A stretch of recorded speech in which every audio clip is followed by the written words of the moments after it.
Hey, Zach. Tim asked Urban earlier today on the screen pass that JT made. I want to go back to two passes that he made. It was a touchdown pass to Nick Vannett. I think it was a little skinny post, and then 2 plays before that he hit Jalen on another slant. Are those passes that maybe you guys haven't been able to throw recently around here? I mean, those seem like they were pretty spot on, led the receiver into a small window. No, I mean, both of those plays we've had in the offense and made over the last 2 years repeatedly, but they were great. I mean, great throws. He really has a knack for both of those slants and drags and those benders, those skinny posts. He really has a knack for leading the receiver and putting it where, in a tight hole. And he did a really good job on both those plays. Steve? Yeah, Coach. Steve Hellwagon with Bucknuts 24/7. Jalen Marshall looks like he's really starting to become more a part of the overall picture here. Just what are the things he's maybe showing you guys? He caught a pass. He had the punt returns, how he's taking that job over. Just what's happening with Jalen, I guess. Well, he's a guy we wanted to get more involved. I mean, he's really done a phenomenal job. And coming into the year, we had high expectations. Really coming into his career, there was high expectations. And he's really worked hard and started to try to live up to those. And he's a guy that over the last 5 weeks or so has really earned more, I guess, respect and more playing time and more touches. So we're trying to find ways to get him more involved because he's a dynamic player that really is doing a lot of things well right now, has a lot of momentum. Thanks. Phil Rabinowitz, Dispatch. Urban talked a little bit about Emmitt Spencer and his value. He's not a guy who lights up the stat sheet most weeks. But can you discuss just what he brings to this team on and off the field? Yeah, he's not a guy that lights up the stat sheet because they keep stats on catches and yards, and that's about it. If you walk in a staff room or turn on the film, he lights the film up. So opponents know who he is and think he's a really good player, but maybe the media or the national news doesn't because all they care about is touchdowns and catches. He's one of the most phenomenal blockers I've ever seen, and he's really functional and really probably a little bit underutilized in the throw game. I mean, he's one of the better players I've ever coached, and his respect is as high as it can be around here. So he was a little more involved this week, and we're trying to get him more and more involved because he's earned that right. But he's as important a guy in my room as I have. I mean, he might be the most important. So he's without him, our perimeter run game's not near as good. And he's starting to get more and more involved in the throw game. And just in general about your receivers, I mean, that group, as you know, has the reputation of being kind of the divas and the prima donnas elsewhere. But here it seems like not here, certainly not here. That's elsewhere, everywhere else. But you seem to have to be selfless because you do have a bunch of guys rotating. How do you kind of develop that culture in that room? Well, I mean, I think it comes from the relationship with each other. I mean, there's not a guy in there that doesn't want to see one of the others do something well and doesn't want to. So in order for Mike Thomas to touch the ball, Jalen might not touch it as many times, but there's a great relationship between the two. So he wants Jalen to touch the ball. He wants Mike to touch it. They all want to do well. And at the end of the day, all they really care about is that we win and we do our job. And so there's probably 6 guys rotating right now, and all 6 of them, there may not be a premier marquee guy that's going to have the national stats that put him in whatever top of the country, but that's kind of that's a testament to the development of those 6 guys in the group, and they're all bought into the fact that whoever's in is going to make the play, and there's confidence in that in my room. Dave Biddle, Bucknuts. Mike Thomas redshirted last year as a sophomore, that's pretty rare unless a guy's hurt, and now he's your leading receiver. Just what's the biggest difference, Zach? I asked Coach Herman a similar question last week. You know what? I think the red shirt was probably the best thing that ever happened to him because he came in as a freshman and really probably shouldn't have played quite as early. I mean, he showed flashes like in a spring game, and then a couple times showed some things that we saw where he could be, and we also just didn't have any depth. And so we came into sophomore year and expected big things, and he really didn't have a great training camp. And so that was a decision we made after really the first or second game when he didn't play, and it was to kind of let him have a year to develop into what he is today.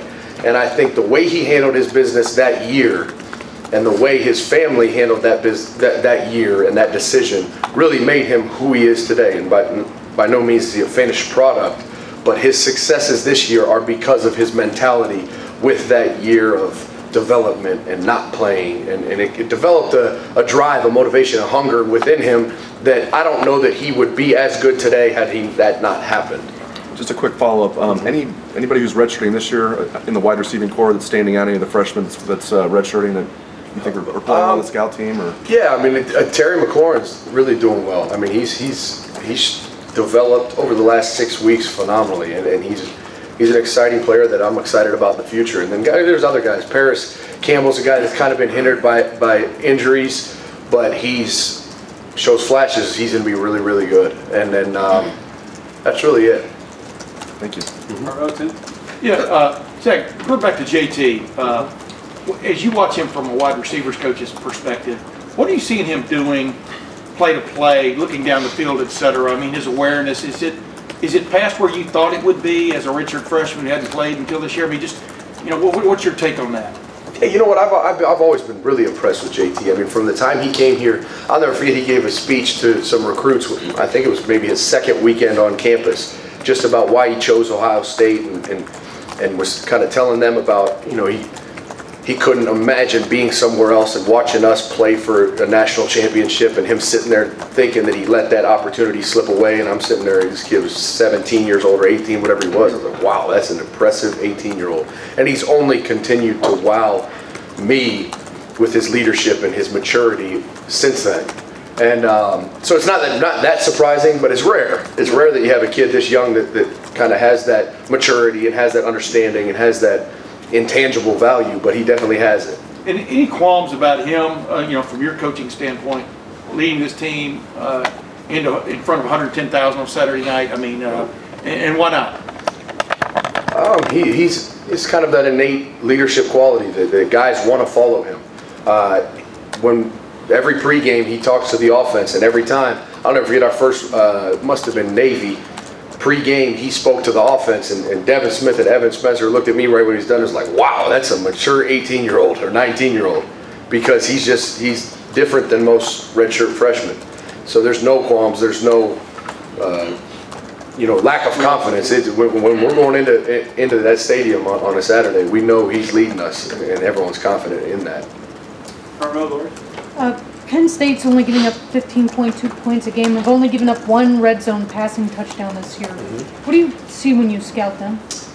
You see a very talented defense that has a very sound scheme, and they execute it well. I mean, the number 1 rush defense in the country, number 6 scoring defense in the country. That doesn't happen by accident. But I mean, we're not bad on offense either, so it'll be a fun experience for us, and really a challenge that we're excited about. Just as a guy who knows offensive football, does JT Barrett belong in the Heisman discussion? You know what? I don't know. I don't know the national, what's out there, and really, all I know is he belongs as our starting quarterback right now. We're fired up to have him do that. Last couple, Doug. Doug Lamarice, Cleveland.com. Urban talked last year before the season just about the need for the young guys to get developed, to have depth, to add, that second layer to the team. How did the assistants take that? How did you take that in your room in terms of making sure you had not just a first group, but obviously a second group, multiple guys ready?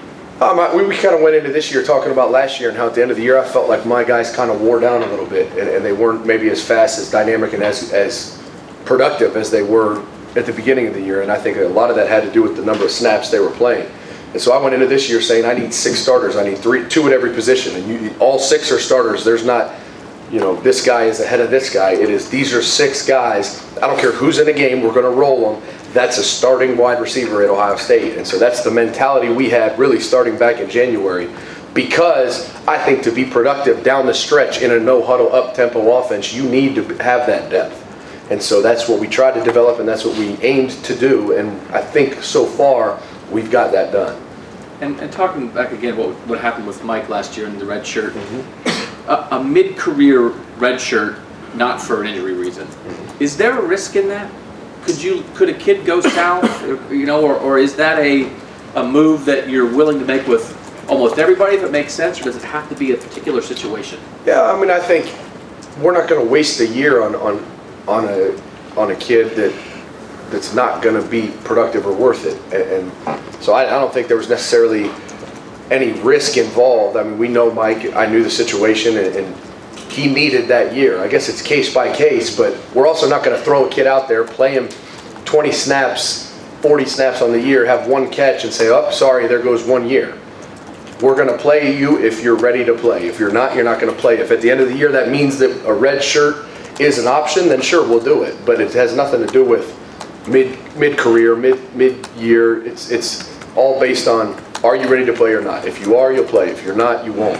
And at the end of the year, if you have a red shirt, we'll use it. And last one on the right. Clay? Yeah, Coach Clay Hall, ABC6. You addressed the receivers' unselfishness. We were asking JT after the game. You have a lot of guys in your ear wanting the ball. I goes, are you kidding? They're wide open on every play. And did you ever have to say to those guys, leave the kid alone, let him settle in, we'll get, you know what I mean? I've had a lot of conversations with them about, how to, kind of back up and support your quarterback, but I don't think telling the quarterback, hey, I was open, I want the ball, I think that's a positive thing. That's a kid saying, throw me the ball and I got your back. Yeah. And so but there's no question, they're always open. They always should have got the ball, could have got the ball, and until you watch the film, maybe they weren't, but I don't think that's a negative. I think that's a positive. Like, you want a kid that says, I want the ball, throw me the ball, I want to touch the ball, because if you don't, if you got a bunch of kids that don't want the ball, you got major problems. All right, Coach. Thank you very Thanks, much. Zach. Hey, Coach. The end zone, 6 points in the end zone. Oh, okay. That makes That's sense. something Dontre came up with. Kids.